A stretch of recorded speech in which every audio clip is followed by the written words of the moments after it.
Selamat sore semuanya. Hari ini di Tokyo, saya akan berbicara tentang yang dianggap sebagai P yang paling penting, yang disebut dengan platform perusahaan. Mari saya ceritakan sedikit tentang diri saya saat saya bergabung dengan pemasaran langsung. Saya kira sekitar usia 23 atau 24 tahun, saat itu saya masih kuliah tahun ketiga di universitas. Saya mengambil jurusan teknik mesin. Saya adalah seorang insinyur saat itu. Jadi saya sedang berjalan di jalan dan seseorang menepuk bahu saya, rekomendasi dari orang asing. Dan saya pun bergabung dengan pemasaran langsung seperti orang pada umumnya. Bukan karena saya pergi ke sana dan langsung tertarik untuk melakukannya. Pertama kali mendengar, oh ini jual barang, oh bagus sekali. Namun itu tidak cocok untuk saya. Kenapa? Karena saya adalah seorang insinyur. Jika saya diminta untuk menjual, saya harus menjual kepada siapa? Saya tidak tahu kepada siapa saya harus menjual. Jika saya harus menjual kepada keluarga dan teman-teman, mungkin saya akan dibenci pada masa itu. Jadi saya merasa itu tidak cocok untuk saya. Namun saya suka dengan lingkungan itu, lingkungan yang sangat positif dan ramah. Saya yakin kalian merasakan hal yang sama saat datang ke Riwai, merasa bahwa itu sangat positif. Semua orang di sana sangat positif. Setiap orang sangat positif. Jadi saya sering diundang untuk pergi ke perusahaan, hingga suatu hari seseorang menggunakan hukum ABC untuk mempengaruhi saya, yaitu sponsor saya, orang yang membawa saya masuk pada waktu itu. Kemudian mereka mencari pemimpin lain yang berada di jalur berbeda, yang dulunya juga seorang insinyur. Kami duduk di kafe dan mereka berusaha untuk menginspirasi saya, mencoba berbicara dengan saya, dan saya benar-benar terpengaruh oleh pembicaraan mereka. Ini adalah hal yang ingin saya bagikan kepada kalian semua hari ini. Apa yang mendorong saya untuk melakukan pemasaran langsung? Sebelum mendengar kata-kata mereka, saya selalu berpikir bahwa dalam lingkungan keluarga saya percaya bahwa belajar itu akan membawa kesuksesan. Saya adalah orang yang ingin sukses. Saya percaya semua orang di sini juga begitu. Saya ingin menjadi orang yang sukses dan menonjol. Saya ingin membuat sesuatu yang berarti dan menghasilkan lebih banyak uang. Dalam lingkungan keluarga saya kira belajar akan membawa kesuksesan. Jadi saat itu saya memiliki arah dan tujuan. Karena belajar akan membawa kesuksesan, saya harus belajar hingga tingkat tertinggi. Saya mencari. Oh, ternyata tingkat tertinggi adalah menjadi seorang profesor. Jadi saya ingin menjadi seorang profesor. Setelah itu saya kuliah di universitas. Saya mengenal banyak profesor. Saya menyadari bahwa itu tidak benar. Profesor pun tidak selalu sukses. Saya menemukan bahwa banyak profesor yang miskin dan mereka terlihat sangat berantakan. Mereka juga tidak terlalu bertanggung jawab dan bukan orang yang luar biasa. Jadi saat itu saya mulai ragu dan bingung. Saya terus berpikir, apakah jalan yang saya pilih ini akan membawa saya ke jalan yang benar? Apakah saya akan menjadi orang biasa? Jadi setelah itu saya bergabung dengan bisnis pemasaran langsung. Ketika seorang pemimpin dari sisi lain yang ingin berbicara dengan saya, dia duduk dan berkata kepada saya, dia berkata, dengarkan baik-baik. Dia berkata, kita tidak seharusnya membiarkan orang lain menulis cek pendapatan kita. Kita tidak seharusnya membiarkan orang lain memutuskan. Misalnya hari ini kamu bekerja di luar.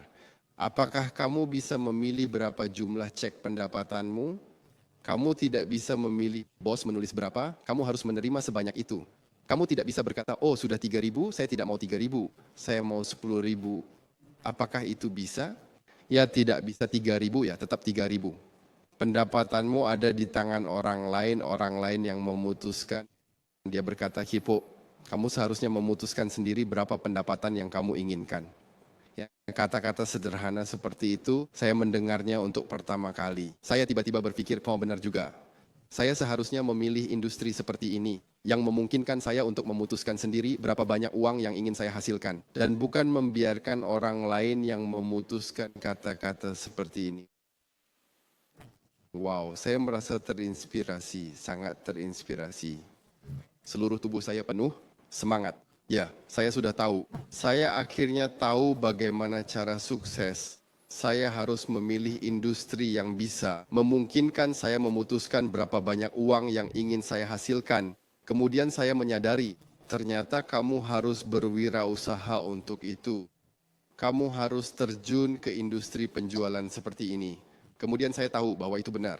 Jadi kebetulan saat itu, oh ini adalah pemasaran langsung, oh ini bisa seperti itu. Saya mulai terlibat dalam pemasaran langsung. Kemudian saya bekerja di perusahaan itu selama 1 bulan, 1 bulan. Saat itu pekerjaan di universitas, tugas-tugas di universitas sangat sibuk. Saya mengerjakan tugas di perusahaan sambil telepon dan mengundang. Kemudian mengerjakan tugas dan telepon undangan.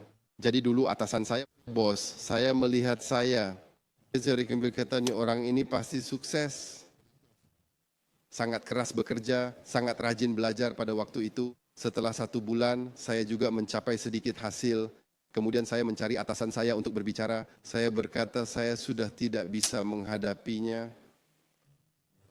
Waktu saya 24 jam tidak cukup. Saya bahkan tidak bisa tidur lagi. Artinya saya tidak punya waktu untuk tidur.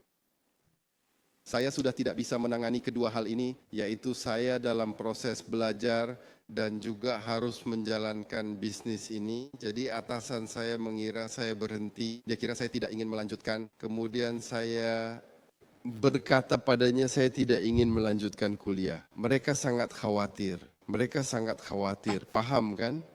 Dan saya takut. Kemudian mereka, Wenfeng, jangan terburu-buru. Bos saya, wah saat mendengarnya dia sangat cemas. Dia berlari turun dan berkata, jangan terburu-buru, kamu tidak boleh begitu. Kemudian mereka tidak bisa mempengaruhi saya. Saya diam-diam berhenti kuliah. Kamu bisa bayangkan pada saat itu orang tua saya, mereka pada dasarnya tidak berani pulang, karena begitu saya pulang, mereka mungkin akan mengambil pisau dapur untuk memotong saya. Saya akhirnya berhasil kuliah, dan saya hanya memiliki setengah tahun lagi. Saya hanya tinggal setengah tahun lagi untuk lulus, seperti halnya Okumura. Hanya tinggal beberapa bulan lagi untuk menerima pensiun. Dia dengan tegas memilih untuk berbisnis pemasaran langsung. Saya juga orang seperti itu. Jadi begitu memulai bisnis pemasaran langsung, saya tidak ada jalan mundur. Saya tidak ada jalan mundur lagi. Saya hanya memiliki satu jalan, dan jalan itu adalah saya harus sukses. Saya harus menghabiskan semua waktu dan tenaga saya. Semua harus saya fokuskan untuk bisnis ini. Begitu saya mulai di dalam bisnis ini, saya sudah menjalani sekitar 26 tahun. Sekitar 26 atau 7 tahun. Setelah saya menjalani bisnis pemasaran langsung, saya menemukan sesuatu yang sangat penting, yaitu ketika kamu ingin berwirausaha, saat seseorang ingin memulai bisnisnya sendiri. Sebenarnya, pemasaran langsung adalah salah satu model wirausaha. Ketika saya ingin berwirausaha sendiri, berjuang sendirian sangat sulit untuk sukses. Kemampuan seorang individu itu terbatas. Saya tidak peduli kamu bekerja di industri apapun, dengan kemampuan seorang diri, kamu terbatas. Karena waktu seseorang terbatas, tenaga terbatas, semangat terbatas.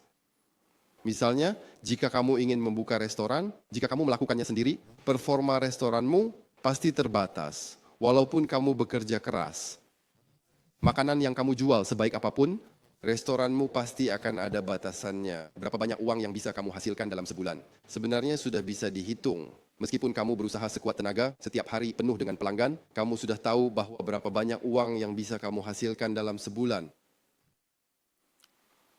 Kamu ingin lebih banyak uang, kamu ingin membuka.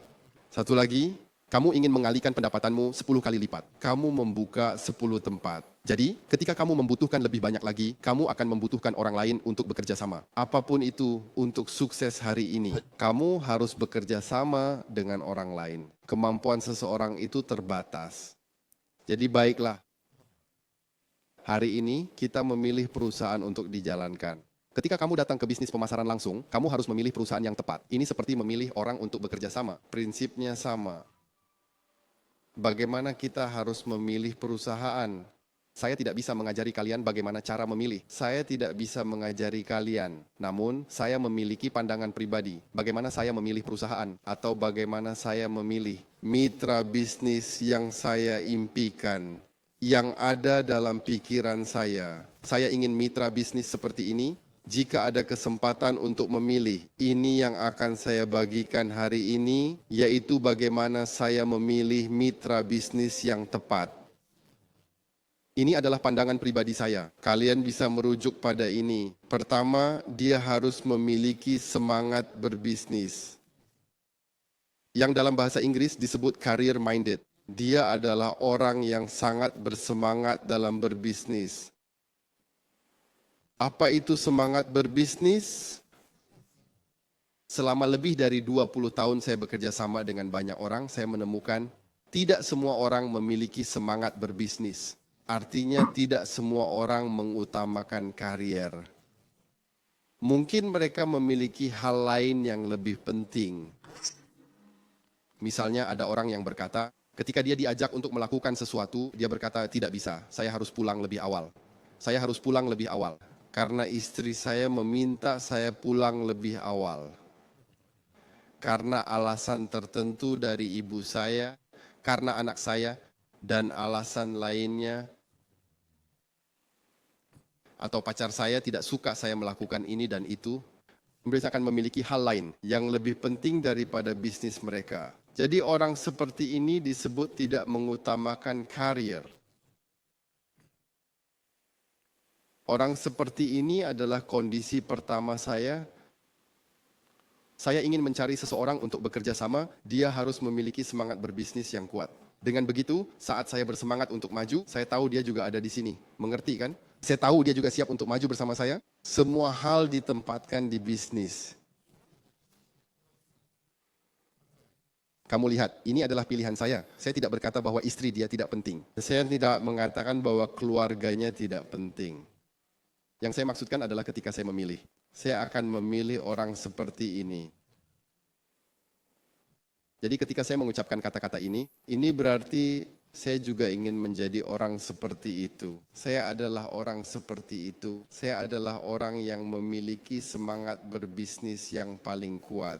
Sejak kecil saya sudah seperti ini. Saya menjalani setiap industri. Saya menjalani setiap perusahaan. Saya selalu menjadikan bisnis saya sebagai hal yang paling penting.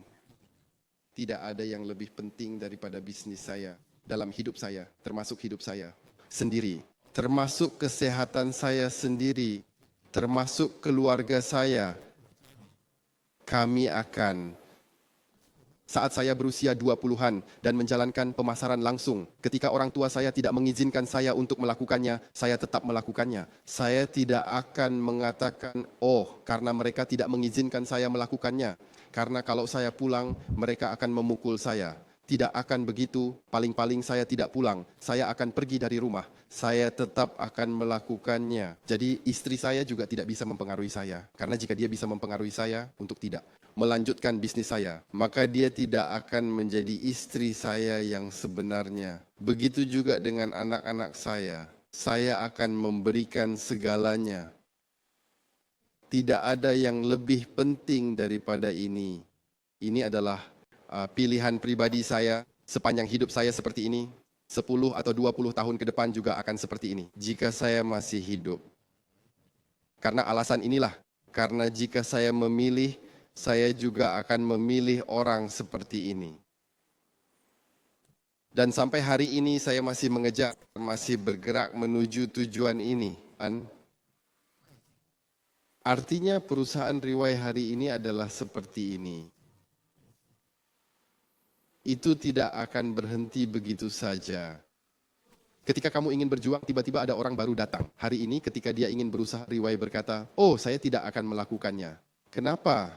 Karena saya ingin berjemur di bawah matahari. Karena saya ingin berkeliling dunia. Karena impian hidup saya adalah untuk berjemur di Hawaii. Di Riwai, itu adalah sesuatu yang tidak mungkin terjadi karena tidak ada yang lebih penting daripada Riwai. Ini adalah pandangan riwai. Saya melihat ada orang yang ingin tepuk tangan, ya beri tepuk tangan saja.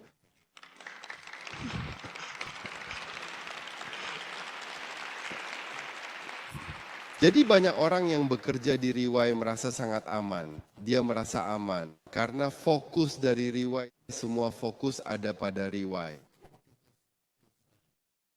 Karena itu dia merasa sangat aman. Hal yang sama, hari ini kamu ingin mencari mitra bisnis. Hari ini meskipun kamu tidak bekerja sama dengan riwai, kamu bisa menggunakan ini sebagai referensi. Karena biasanya orang memilih dengan cara seperti ini. Saya ingin mencari mitra bisnis, jalan yang mereka pilih. Mereka tidak memilih menurut cara saya berpikir. Mereka biasanya ingin memilih jalan yang lebih cepat. Misalnya, mereka pasti mencari orang yang berkemampuan dan berpengalaman. Sebaiknya memiliki koneksi. Lebih baik yang memiliki hubungan dengan pemerintah, yang memiliki jaringan, yang memiliki uang, itu lebih baik kan? Biasanya kita mencari mitra bisnis dengan kriteria ini, lebih baik mencari yang kaya, yang mampu. Dengan begitu peluang kesuksesanmu akan lebih tinggi.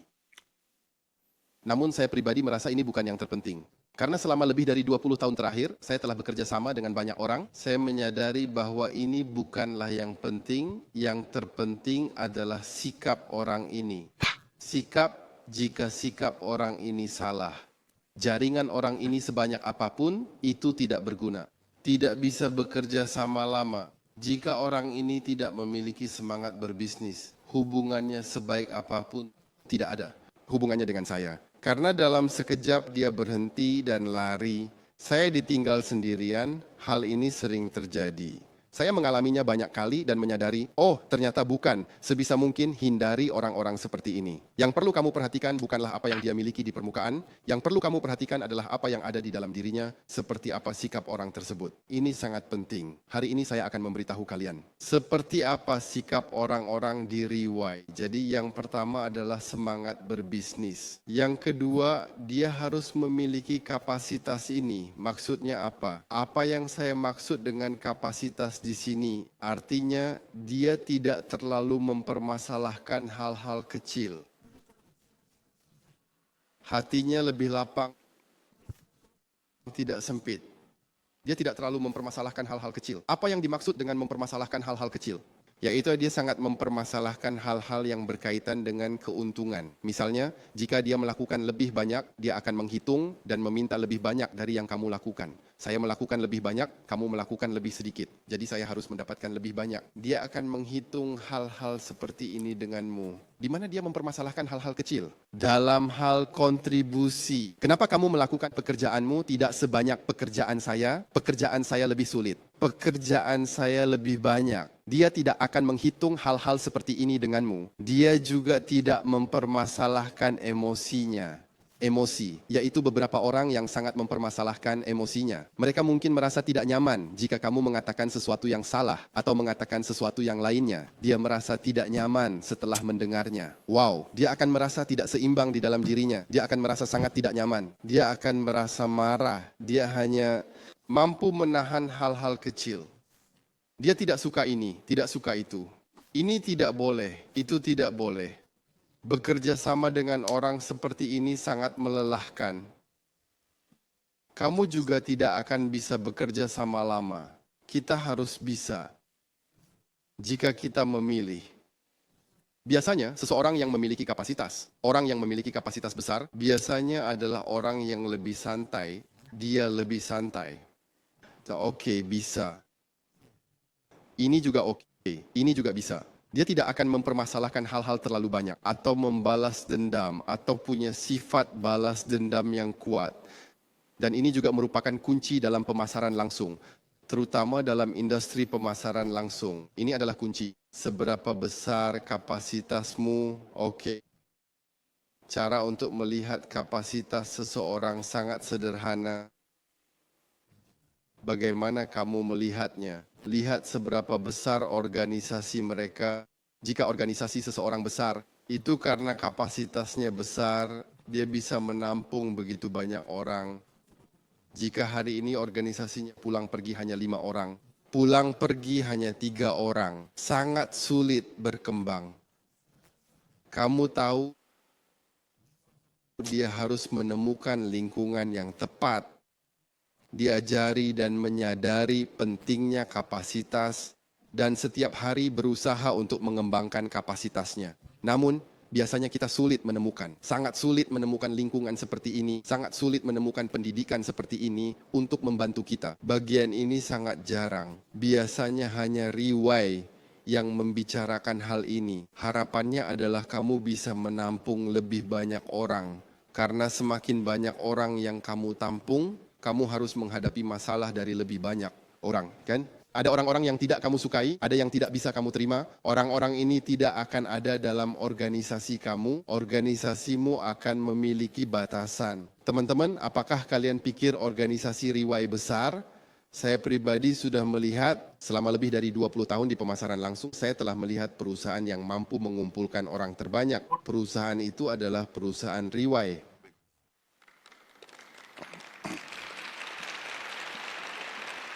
Hanya dalam 9 acara ini hampir 9.000 hingga 10.000 orang. Maaf. Hanya dalam 9 acara ini saja sudah hampir 90.000 hingga 100.000 orang. Hanya dalam 9 acara ini jumlah orang yang kami kumpulkan sudah mencapai 90.000 hingga 100.000 orang. Semua mendengarkan pelatihan secara bersamaan. Semua sedang belajar. Kursus sehari penuh dari pagi hingga malam. Kamu tidak akan melihat perusahaan kedua yang bisa melakukannya. Kamu juga tidak akan melihat perusahaan kedua yang bersedia melakukan ini. Jadi saya bilang, kita membutuhkan acara seperti ini, meja dan kursi seperti ini, kursus sehari penuh.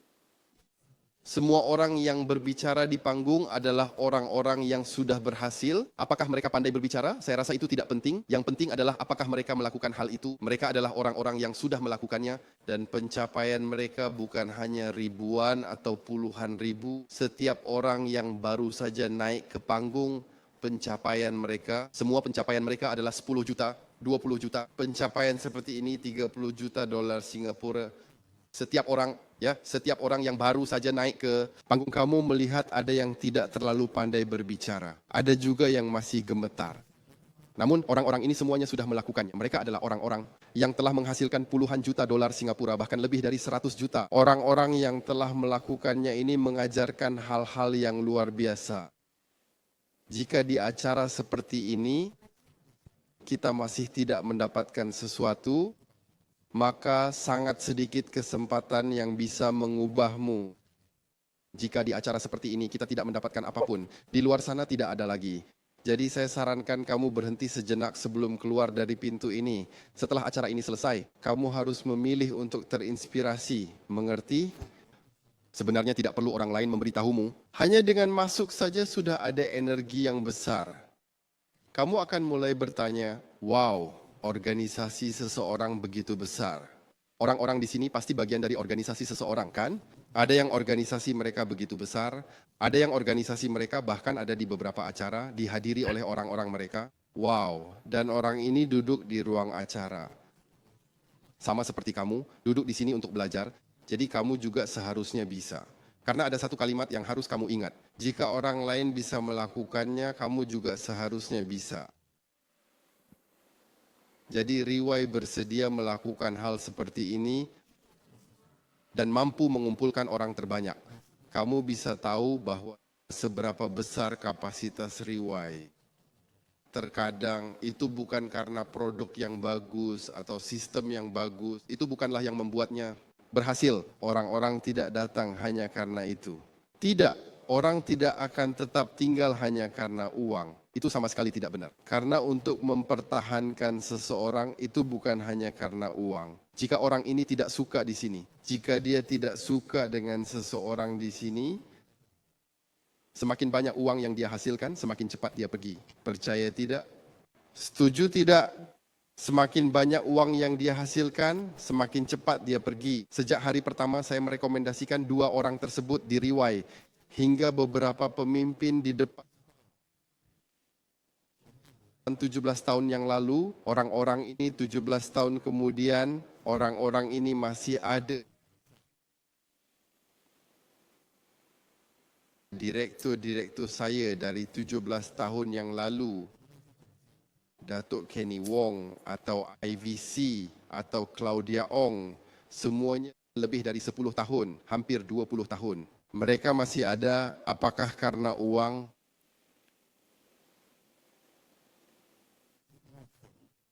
Tentu uang adalah salah satu faktor. Jika tidak menghasilkan uang, mereka pasti akan pergi, bukan? Mereka semua menghasilkan uang. Termasuk semua pemimpin kami, mereka semua menghasilkan uang. Mereka masih ada, pasti lebih dari sekadar uang. Apa yang membuat mereka tetap di sini?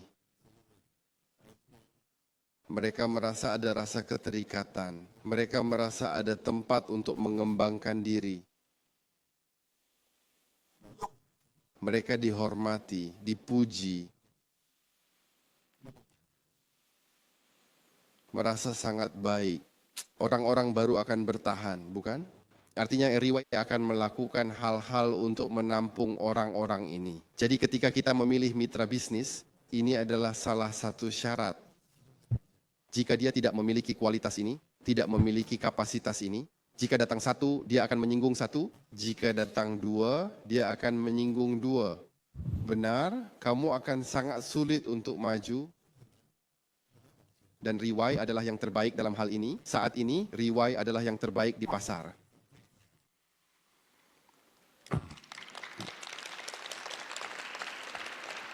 Ketiga, dia harus memiliki cita-cita yang sangat tinggi.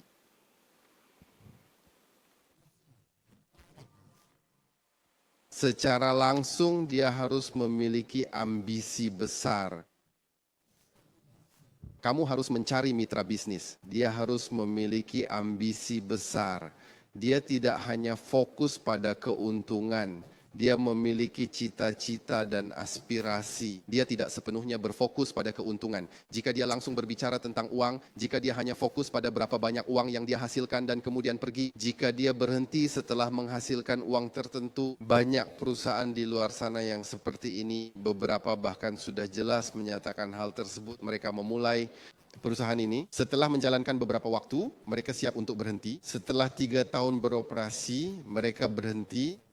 Bahkan ada yang berhenti setelah 1,5 tahun.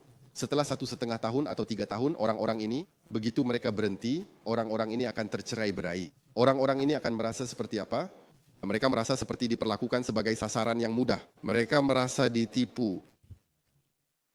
Saya bisa memberitahumu, sebagian besar, hampir 99,9% perusahaan pemasaran langsung seperti ini. Ketika mereka memulai, mereka sudah siap mengatakan setelah menghasilkan uang ini, ada pepatah di Cina yang mengatakan ketika mereka mencapai tujuan kecil, misalnya setelah menghasilkan 1 miliar, mereka akan berhenti. Setelah menghasilkan 1 miliar, mereka akan siap untuk pensiun. Mereka tidak melakukannya karena cita-cita, bukan untuk aspirasi atau cita-cita besar, tapi untuk keuntungan pribadi. Ini juga sangat menakutkan. Bekerja dengan orang seperti ini, kamu berusaha keras, berusaha, kemudian dia mengatakan bahwa itu cukup. Dia berpamitan dan pergi. Kamu harus memulai lagi. Selama bertahun-tahun saya selalu menemui orang seperti ini, kamu akan merasa, wow, harus memulai lagi dan lagi. Bukan karena tidak bisa sukses. Apa yang saya bicarakan sekarang adalah kita sudah siap untuk berjuang. Kita siap untuk membangun sebuah bisnis. Sekarang kita harus memilih. Ini adalah salah satu syarat yang sangat penting. Dia harus memiliki cita-cita dan ambisi besar.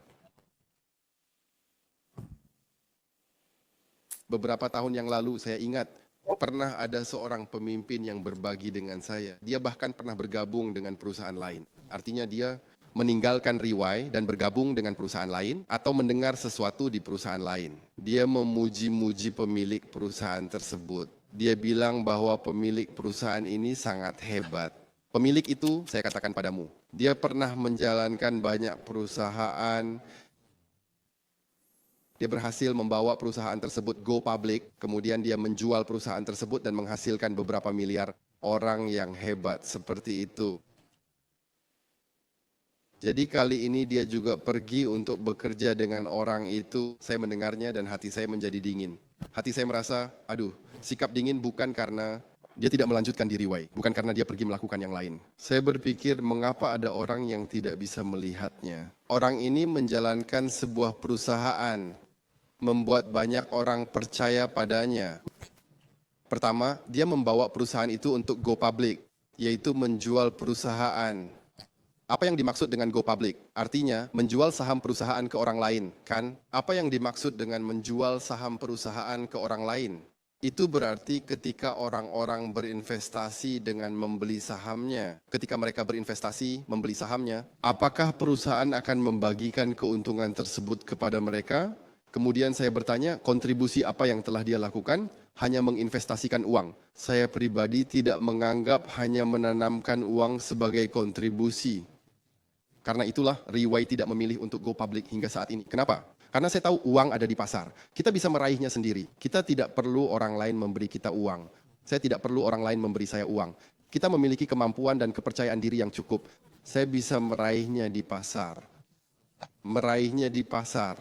Mendapatkan apa yang seharusnya kita dapatkan. Bukan meminta terlebih dahulu kepada orang lain, kemudian harus memelihara sekelompok orang yang duduk dan membagi keuntungan. Hari ini dari para distributor hingga rekan-rekan karyawan kami, hingga pemasok kami, setiap orang yang memiliki hubungan dengan Riwai selama mereka menghasilkan uang dari Riwai, mendapatkan bagian dari uang Riwai, mereka pasti memberikan kontribusi 100% di Riwai. Mereka yang sedang berkontribusi akan mendapatkan uang. Jadi ini 100%. Karena itu payout Riwai sangat tinggi. Jadi ada orang yang akan menghasilkan uang. Jika ada banyak orang yang hanya duduk menunggu uang, orang yang hanya duduk dan menunggu uang, sebagian dari uang tersebut harus dibagikan kepada mereka. Dan orang yang benar-benar berkontribusi akan mendapatkan lebih sedikit. Karena keuntungan berasal dari orang yang berkontribusi, jumlahnya adalah jumlahnya saya membagikan setengahnya kepada orang lain, setengahnya lagi dibagikan kepada orang yang sedang berkontribusi, karena itu perusahaan ini tidak akan memiliki produktivitas. Jadi Riwai dari awal sudah tidak berniat, bukan tidak siap, ini sama sekali tidak mungkin untuk go public, apalagi berbicara tentang menjual seluruh perusahaan. Menjual seluruh perusahaan dan mendapatkan miliaran. Apakah kamu pikir kamu ingin bekerja sama dengan orang ini? Kamu pikir orang ini sangat hebat? Kamu ingin bekerja sama dengan orang ini? Dia akan segera menjualmu, setuju? Namun ada orang yang melihatnya dengan cara yang berbeda. Dia pikir orang ini sangat hebat. Dia pergi untuk bekerja dengan orang itu, akhirnya dia langsung dijual. Setelah dijual, dia memulai perusahaan lain dan bekerja dengan orang itu lagi. Kemudian dijual lagi. Beberapa orang seperti ini terus-menerus berulang-ulang. Selalu berada di dunia pemasaran langsung. Selalu berulang-ulang. Melakukan hal-hal seperti ini. Suatu hari dia akhirnya sadar dan mengerti. Oh, dia telah ditipu selama waktu yang lama. Dia tiba-tiba kehilangan kepercayaan pada sifat manusia. Dia kehilangan harapan terhadap manusia. Dia berkata bahwa pemasaran langsung tidak bisa dilakukan. Alasan banyak orang tidak lagi melakukan pemasaran langsung hari ini. Begitulah, bukan karena produknya atau hal ini, bukan karena model operasi industri ini. Sama sekali tidak ada hubungannya dengan industri ini. Ini semua ada hubungannya dengan manusia. Dan kamu tidak bisa menyalahkan orang lain. Karena itu semua adalah pilihan pribadi kamu sendiri. Karena kamu sendiri tidak bisa melihatnya. Kenapa? Karena tidak ada yang menganalisis untukmu, kan? Hari ini saya di sini. Saya berharap dengan kesempatan ini kita bisa menganalisis bagaimana seharusnya kita memilih. Dari prestasi masa lalunya, kita bisa mengukur apakah kita bisa bekerja sama dengan baik di masa depan. Dia harus memiliki cita-cita tinggi dan ambisi. Dia tidak boleh hanya mengutamakan keuntungan. Ini adalah poin yang sangat penting.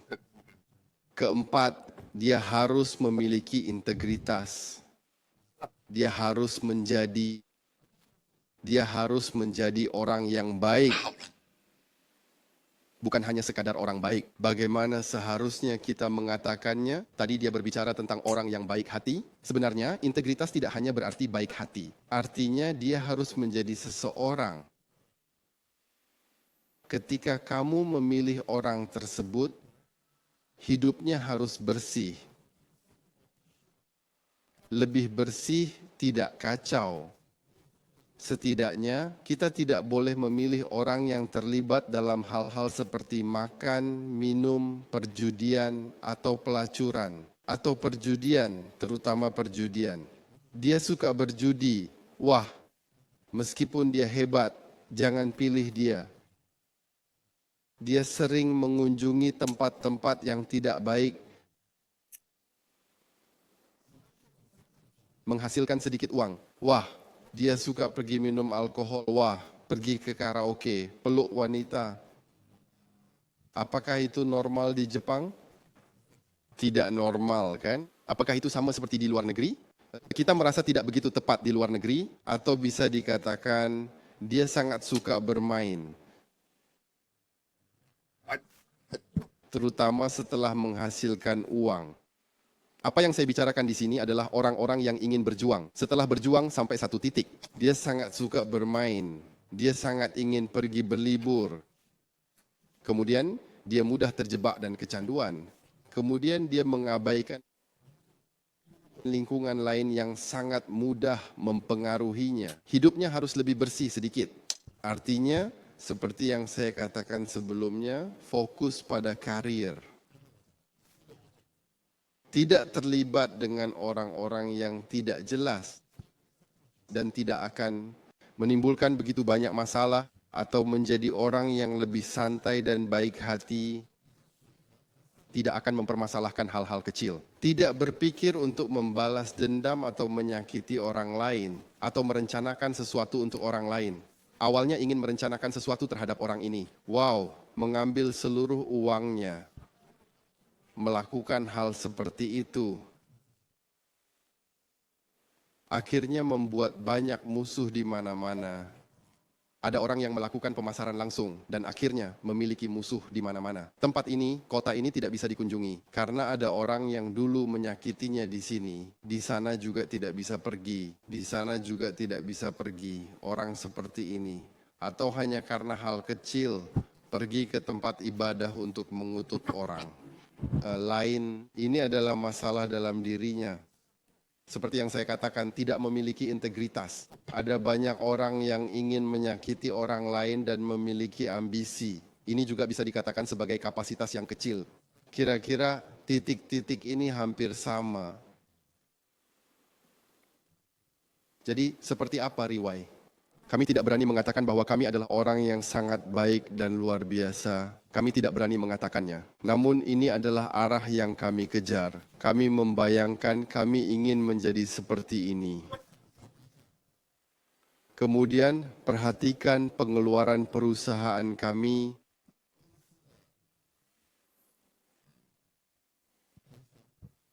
Hanya dengan melihat pengeluaran perusahaan selama lebih dari 10 tahun terakhir, kamu bisa mendapatkan gambaran tentang perusahaan ini. Hiburan adalah nol. Hiburan. Pada umumnya, banyak perusahaan pemasaran langsung yang pernah saya ikuti atau para eksekutif perusahaan kami yang pernah mengikuti biaya hiburan mereka juga. Sangat mengerikan. Perhatikan, mereka mengadakan pesta minuman, memesan kamar pribadi. Uang untuk wanita, uang untuk pria. Mereka mengundang pria dan wanita. Pengeluaran mereka selalu seperti itu, menghasilkan sedikit uang. Wah, beberapa pemimpin pergi ke karaoke, kemudian mereka menghabiskan hari dengan mengkritik orang lain. Mereka berbicara buruk tentang orang ini, dan itu riwayat tidak seperti itu. Pengeluaran riwayat semua itu, tiket pesawat, hotel, hanya itu kereta cepat.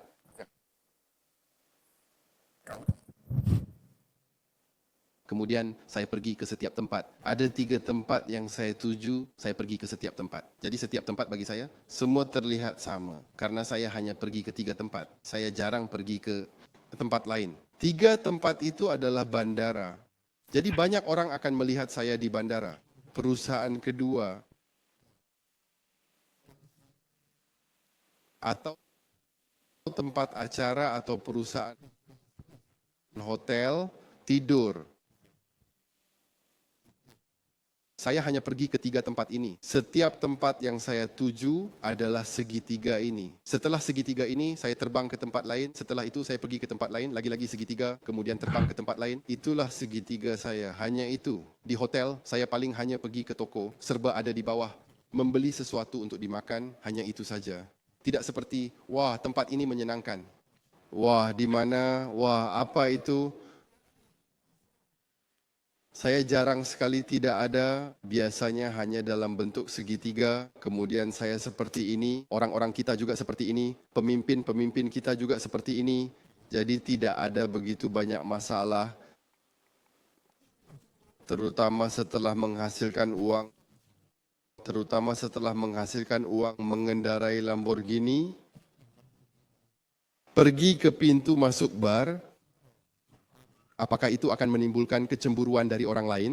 Apakah itu akan menimbulkan rasa iri dari orang lain?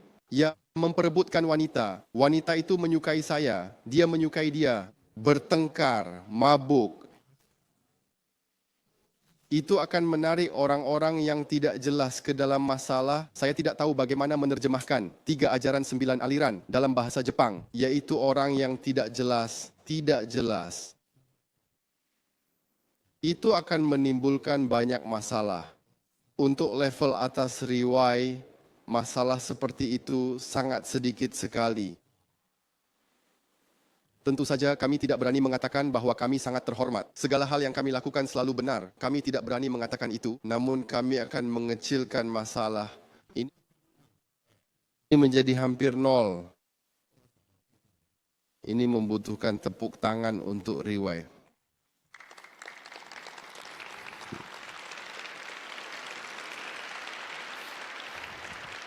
Ini pendapat pribadi saya, kalian tidak harus seperti ini. Saya juga tidak mengajak kalian untuk menjadi orang seperti ini. Bukan, saya tidak bisa memaksakan ini pada kalian. Saya tidak bisa. Namun ketika kalian harus memilih, kalian bisa memilih untuk bekerja sama dengan orang seperti ini. Jika kalian bisa menemukannya, teman-teman. Saya tidak bisa menemukannya, itulah sebabnya saya memutuskan untuk membuka sendiri. Saya tidak bisa menemukannya. Jika saya bisa menemukannya, saya sudah bekerja di sana di pemasaran langsung. Ketika saya keluar dari perusahaan terakhir saya, 17 tahun lalu saya keluar dan melihat setiap perusahaan, saya sudah sangat familiar. Pada saat itu saya sangat mengenal perusahaan ini. Saya tahu apa hasil saya nanti, saya tahu apa hasil akhirnya, Kemudian saya menyadari bahwa tidak ada. Tentu saja ada yang baik, namun saya tahu pada saat itu di periode tersebut, saya tahu hasil saya 3 atau 5 tahun lagi, karena tidak ada pilihan lain, saya merasa sangat menyesal. Saya merasa sangat disayangkan, industri yang begitu baik ini dapat membantu begitu banyak orang. Industri yang dapat memberikan rasa pencapaian dan kepuasan yang besar, industri yang dapat mengubah hidup begitu banyak orang. Bagaimana bisa berubah seperti ini? Mengapa menjadi begitu negatif? Karena itu saya menamakan perusahaan ini Riwai. Saya ingin membangun sebuah perusahaan yang ingin saya bangun sendiri. Begitu perusahaan saya berkembang, perusahaan yang saya ingin gabung setelah berkembang. Jadi Riwai adalah Riwai, saya adalah saya. Seringkali keputusan Riwai bukan saya yang buat. Keputusan Riwai adalah keputusan Riwai. Riwai adalah right way. Right way adalah sebuah metode. Kami tahu mana yang benar dan salah. Ketika kita tahu ini benar, kami mungkin tidak ingin melakukannya sendiri. Namun kami tahu ini adalah hal yang benar. Jadi kami melakukannya. Dan menjalankan perusahaan dengan benar. Lalu seberapa jauh hingga saya pun ingin bergabung dan itu terjadi. Itu terjadi.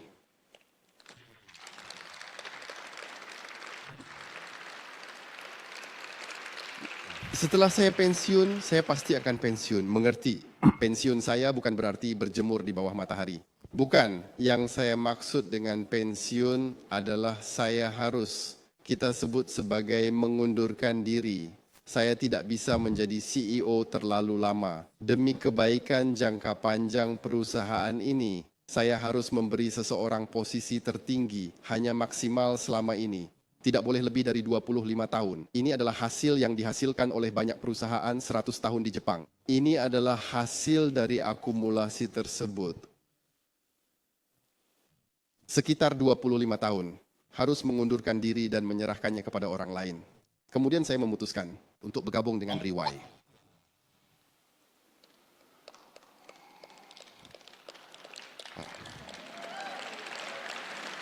Pada saat itu saya bukan lagi CEO, saya juga bukan bos kalian lagi.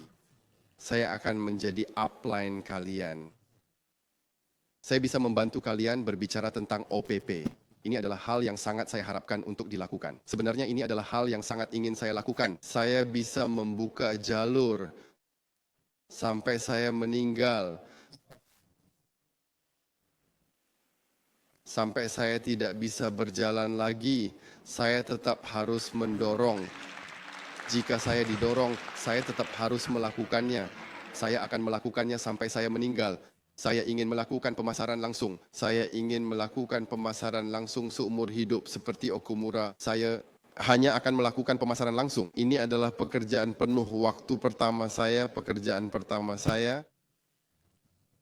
Saya merasa harus melakukannya dengan maksimal. Saya rasa 25 tahun sudah cukup. Artinya sekarang masih ada sekitar 8 tahun. Betul, sekitar 8 hingga 9 tahun. Jadi tidak ada banyak waktu lagi. Jadi sekarang saya harus berusaha sangat keras. Saya tidak punya banyak waktu. Sebelum itu, saya harus mencapai posisi pertama dunia. Sebelum itu, pasti harus. Sebenarnya sekarang juga sudah tidak jauh. Sekarang juga sudah tidak jauh. Sungguh tidak jauh. Poin utamanya adalah pertanyaan ini harus ditanyakan. Coba tebak. Jika misalnya Riwai menjadi nomor 1 dunia,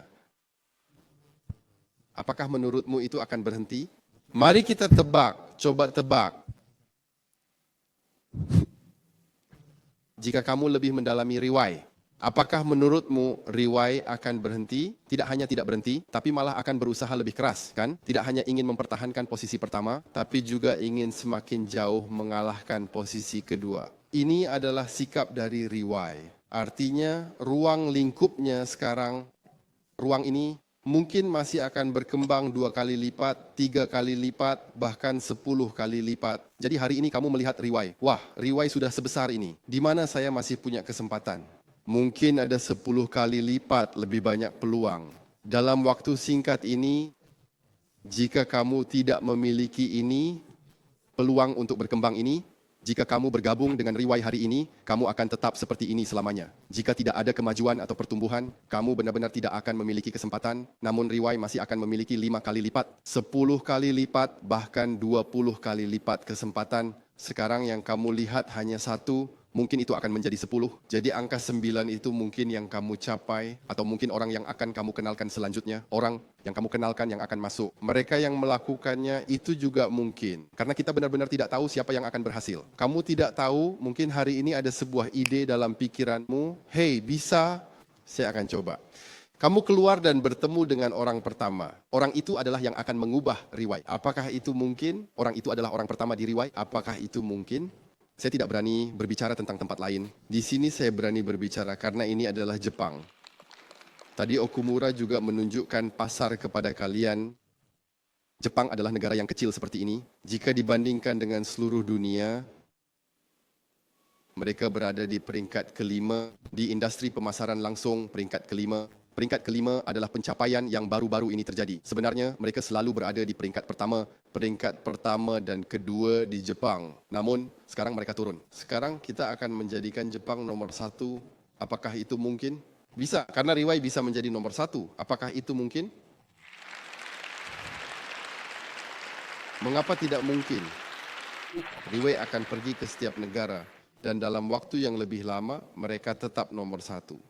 Jadi saya melihat Jepang ini, wah terlalu cepat, kita bahkan belum mulai.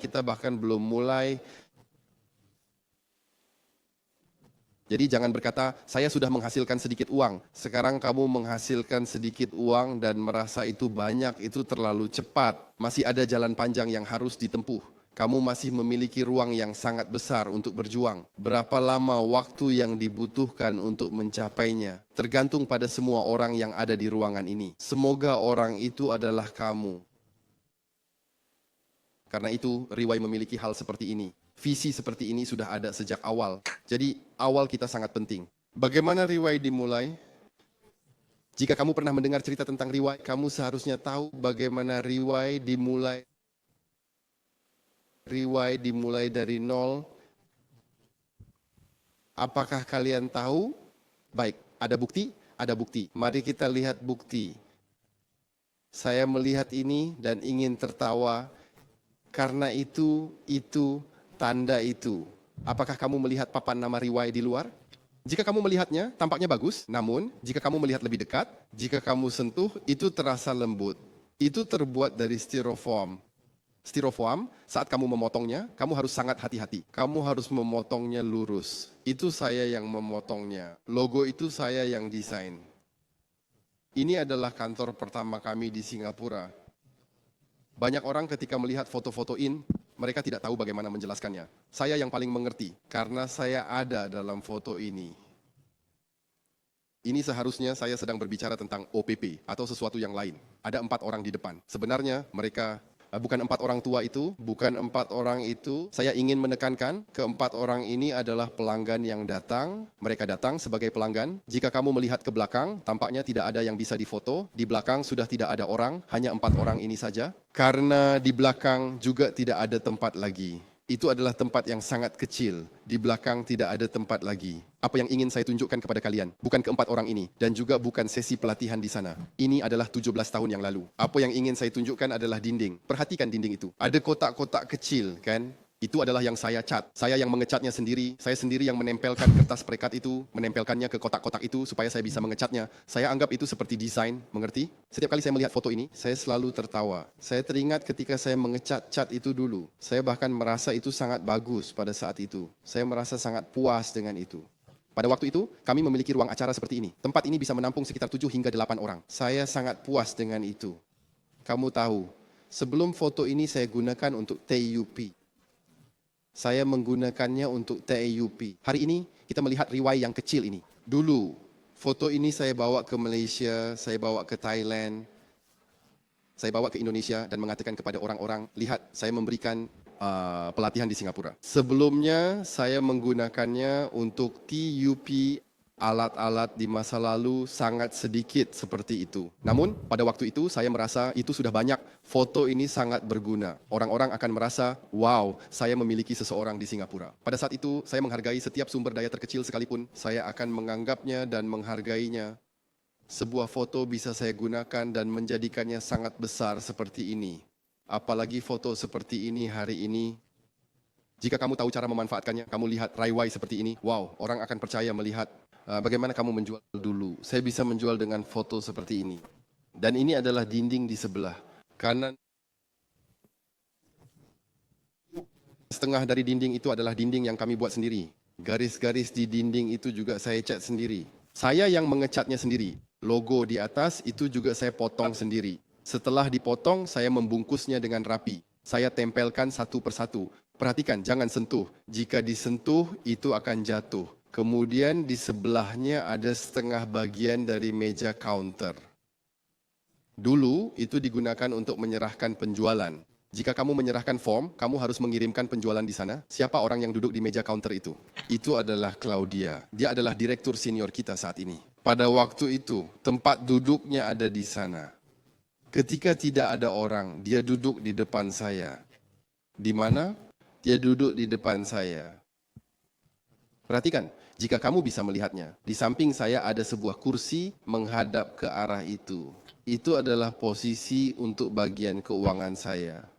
Posisi keuangan saya. Kemudian Claudia duduk di depan saya. Saya sedang mengerjakan sesuatu. Dia hanya melihat saya. Jika ada orang, dia duduk di meja counter. Jika tidak ada orang, dia duduk di depan saya. Tahun pertama kami seperti itu. Tahun pertama semuanya seperti itu. Saat itu, sewa per bulan adalah $800 Singapura. Ukuran ruangan kurang lebih sebesar panggung ini. Sedikit lebih kecil dari panggung ini, kantor sebelumnya. Sedikit lebih kecil dari panggung ini, sewa $800 Singapura. kami menjual satu set dengan harga 3,448. Apakah kita perlu menyewa seharga $800 Singapura? Tangga itu ada di lantai 3. Pelanggan kami kebanyakan adalah orang-orang tua yang sulit berjalan. Harus naik ke lantai 3 untuk membeli produk ini. Awalnya tidak ada masalah, namun setelah naik tangga menjadi masalah. Dan saya masih ingat dengan jelas beberapa kejadian, beberapa pelanggan setelah membeli, ketika mereka ingin pulang dan berjalan, mereka tidak bisa turun tangga dengan mudah, tidak bisa. Mereka harus berbalik dan turun perlahan. Mereka orang tua, mengerti? Karena tangganya cukup tinggi setiap langkahnya. Tidak ada tempat lain yang ingin disewa di sana. Kami menyewa tempat itu. Bahkan beberapa anggota dari luar negeri datang. Mereka datang ke Singapura untuk melihat perusahaan kami. Tidak ada yang berani menunjukkan kantor kami. Saya berani, Claudia, dan yang lainnya tidak berani. Mereka tidak berani membawa mereka ke sini. Mereka tidak berani membawa mereka ke kantor kami. Hanya orang Singapura yang tahu tentang kantor itu. Karena pada waktu itu kami juga sudah memiliki kantor di Malaysia. Kami juga memiliki kantor di Thailand. Namun kami tidak berani menunjukkan kantor Singapura. Tahun pertama semuanya seperti itu. Mulai tahun kedua, kami mulai berkembang sedikit lebih besar. Kami mulai bisa bertemu orang-orang. Kami baru saja membuka acara pembukaan. Jadi pada awalnya, saat kami menjual generasi pertama kotaknya, kotak dan botol portier kami. Semua itu saya potong dan buat sendiri. Kamu tahu kenapa saya melakukannya? Apakah itu karena saya tidak bisa membeli kotak? Coba pikirkan. Bukan karena tidak bisa membeli. Kenapa saya melakukannya? Itulah sebabnya saya menceritakan cerita ini kepada kalian. Jika tidak, saya tidak akan memiliki cerita untuk diceritakan kepada kalian hari ini. Saya ingin memberitahu kalian bahwa ini semua bisa dilakukan. Ini semua bisa dilakukan. Apakah ada saksi? 1 atau 2 saksi. Saya sendiri adalah saksi. Saya tidak membutuhkan sumber daya apapun. Saya hanya membutuhkan produk dan brosur. Kami memperlakukan orang dengan hati-hati satu persatu. Membiarkan orang tetap bersama kami dan membuat mereka percaya pada kita. Meningkatkan pengaruh diri sendiri, satu persatu orang tetap bersama kami, satu persatu kami membuat mereka tetap di sini, satu persatu kami membuat mereka tetap di sini, kemudian tumbuh bersama-sama. Setiap orang melihat perusahaan tumbuh bersama mereka, kepercayaan mereka terhadap perusahaan semakin tinggi, semakin tinggi, semakin tinggi. Hingga hari ini, setiap orang yang dulu masih ada, semua orang yang ada mengalirkan darah riwai. Jika pada awalnya, apakah saya tidak mengenal banyak orang di dunia pemasaran langsung? Banyak. Sebelum Riwai, saya sudah membangun banyak organisasi. Apakah saya tidak memiliki pemimpin? Apakah saya tidak melatih pembicara? Hari ini di Riwai, saya dapat melatih begitu banyak pembicara. Apakah saya tidak bisa melakukannya dulu? Saya bisa. Saya banyak pengalaman. Saya tidak pernah mencari orang dari masa lalu. Tidak mencari orang dari dunia pemasaran langsung. Maaf ya, Okumura. Bukan itu maksud saya. Pada masa itu, ketika kami belum bisa memanfaatkan kekuatan lain, memulai dari nol adalah pilihan kami sendiri. Kenapa saya membuat pilihan seperti ini? Karena setiap orang yang ada di sini harus mulai dari nol. Harus dimulai dari diri sendiri, kan? Jadi ini adalah pilihan kami. Saya ingin memberitahu kalian, setiap orang sama, setiap orang bisa. Hari ini, Riwai bisa mencapai skala seperti sekarang. Kamu juga bisa mencapai skala seperti ini. Tidak ada yang tidak adil. Semua orang diperlakukan dengan sangat adil. Setiap orang yang bergabung. Pada waktu itu, tahun ini masih hampir sama. Tidak banyak perubahan. Namun segalanya telah berubah. Namun cara kamu tidak berubah, kamu tetap harus menghadapi hal-hal ini.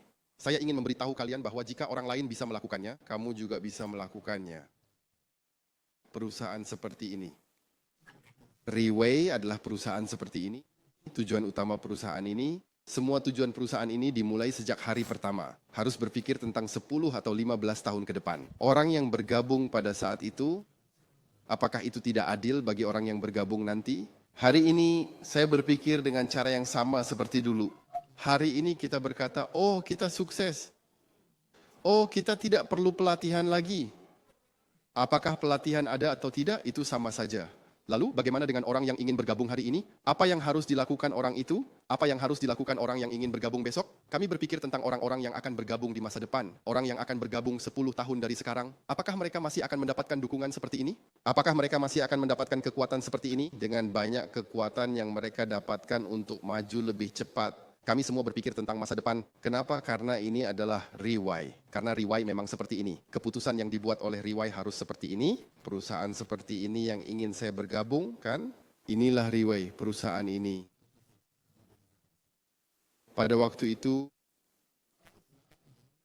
kami beberapa orang saat itu, Datuk juga bergabung. Ivy juga berhasil membawa saya bergabung. Mereka semua membujuk saya untuk bergabung. Pada waktu itu, tidak ada yang bisa dilihat. Semua direktur saat itu juga tidak ada yang bisa dilihat. Bahkan dalam hati mereka masih ragu apakah itu bisa atau tidak bisa. Pada waktu itu, tidak ada departemen. Siapa yang punya waktu, dia yang bekerja. Begitulah ketika perusahaan masih kecil. Hari ini Riwai bisa berkembang sebesar ini. Tentu saja jika sekarang masih siapa yang punya waktu, dia yang bekerja, itu tidak mungkin. Itu akan berantakan, tidak bisa seperti itu. Riwai tetap memiliki pengetahuan bisnis yang baik, memiliki pengalaman seperti ini, mengelola perusahaan sebesar ini. Ini adalah pengalaman yang saya kumpulkan selama 10 tahun terakhir. Beberapa pengalaman yang saya terapkan perlahan-lahan di Riwai. Jika tidak memiliki pengalaman ini, Riwai tidak akan bisa mencapai seperti sekarang. Dulu tanpa departemen. Setiap orang yang datang, yang punya waktu, akan melakukannya. Ivy melakukan pekerjaannya di Ivy. Ivy tidak bekerja di Datuk. Tidak ada yang bekerja dengan saya. Dulu begitulah, tanpa departemen, kemudian ada 3 departemen. Setelah 3 departemen, kami mulai membagi tugas dan bekerja sama. Okey, kamu mengerjakan ini, kamu mengerjakan ini, kamu bertanggung jawab atas ini. Jadi, Claudia bertanggung jawab atas bagian pemasaran. Pemasaran yang dibutuhkannya adalah bukan pemasaran untuk penjualan. Pemasarannya lebih pada pemasaran yang berfokus pada branding, yang berhubungan dengan desain, kemasan dan hal-hal semacam itu yang tidak bisa dia lakukan. Selama 10 tahun, dia bekerja di bagian penjualan dengan saya. Dia tidak tahu tentang hal-hal yang ada di balik layar. Dia selalu fokus di garis depan. Tiba-tiba dia diminta untuk mengerjakan bagian pemasaran, namun dia siap untuk segala tugas. Semua orang dengan sikap yang baik seperti ini, dia mulai belajar lagi dari awal. Dia belajar dari orang-orang di sekitarnya, bahkan tertipu oleh mereka. Tertipu sedikit, belajar, tertipu sedikit lagi, dan belajar lagi lambat laun, dia mulai naik. Jadi kami mulai membaginya seperti ini. Terdengar mudah, kan? Namun, itu tidak mudah. Tidak semudah itu, bukan berarti kita bisa membagi tugas begitu saja. Pasti ada konflik, kan? Akan ada konflik. Awalnya, orang ini juga melakukan tugas yang sama. Sekarang, tugas orang ini harus dipindahkan ke orang ini, dan orang ini akan mungkin memiliki pemikiran yang berbeda, dan cara kerjanya juga berbeda. Di dalam, pasti akan ada beberapa perselisihan. Bagaimana kita meredakannya? Bagaimana kita belajar dari kesalahan? Secara perlahan, kita akan menjadi lebih harmonis sedikit demi sedikit. Semakin harmonis, semakin baik. Hingga hari ini, Riwai sekarang memiliki 7 departemen. Dari operation hingga akhirnya ada finance, kemudian ada establishment. Bagaimana mengembangkan, bagaimana cara menciptakan dan membangun. Kemudian ada marketing, ada compliance, ada departemen hukum, ada training, kemudian ada development, 7 departemen. Sekarang perusahaan sudah berkembang besar, kita tidak bisa memperlakukan semuanya sama lagi, kita harus membaginya. Kami membaginya menjadi 4 wilayah.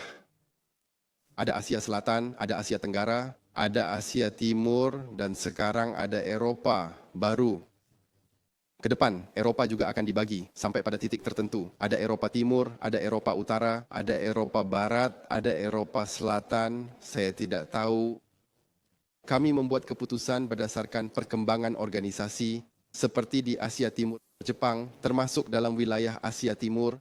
Kami akan membaginya mengikuti situasi di Jepang. Mungkin suatu saat Jepang sendiri akan menjadi satu wilayah, itu juga bisa terjadi. Tadi salah satu pembicara menyebutkan bahwa sekarang Riwai di Jepang sudah memiliki 6 kantor dan masih ada 34 kantor yang akan dibuka. Wow, saya mendengarnya dan itu sangat membangkitkan semangat. Saya mendengarnya dan wow. Jika Jepang masih ada 34 kantor yang akan dibuka. Jika 34 kantor ini selesai dibuka, orang-orang di sini pasti luar biasa. Orang-orang di sini adalah pelopor. Orang-orang di sini pasti menjadi miliarder. Karena itu kami menantikan hari itu datang. Dan ini seharusnya menjadi tujuan setiap orang di ruangan ini. Tujuan setiap orang yang ada di ruangan ini. Saya katakan saya sangat berkeinginan untuk membuka kantor. Saya sangat ingin melakukannya. Namun sekarang jika dibuka, tidak ada orang yang akan datang, kan? Jadi saya berharap melalui berbagi cerita ini, kalian bisa mengatakan bahwa riwayat mungkin kalian belum melihatnya, kalian ingin memulai usaha, kalian ingin sukses, ingat beberapa kondisi ini, jika tidak ada, jika masih tidak dapat menemukannya, jika kalian keluar dan bertemu dengan tembok, kalian telah membuat beberapa kesalahan, ketika kalian tidak tahu harus kemana lagi, pintu Riway tetap terbuka untuk kalian. Lebih banyak berpartisipasi dalam lingkungan ini, sering datang dan terlibat dalam lingkungan ini. Lebih banyak berinteraksi dengan orang-orang di sini, lebih banyak belajar. Keputusan seperti ini dapat mengubah seluruh hidupmu dan membantu kalian mencapai tujuan yang lebih besar dan mewujudkan impian yang lebih besar. Jadi, saya akan berbagi sampai di sini. Saya sangat berterima kasih atas waktu kalian yang telah diluangkan sampai sekarang. Terima kasih banyak. Saya Lin Wenfeng. Lin.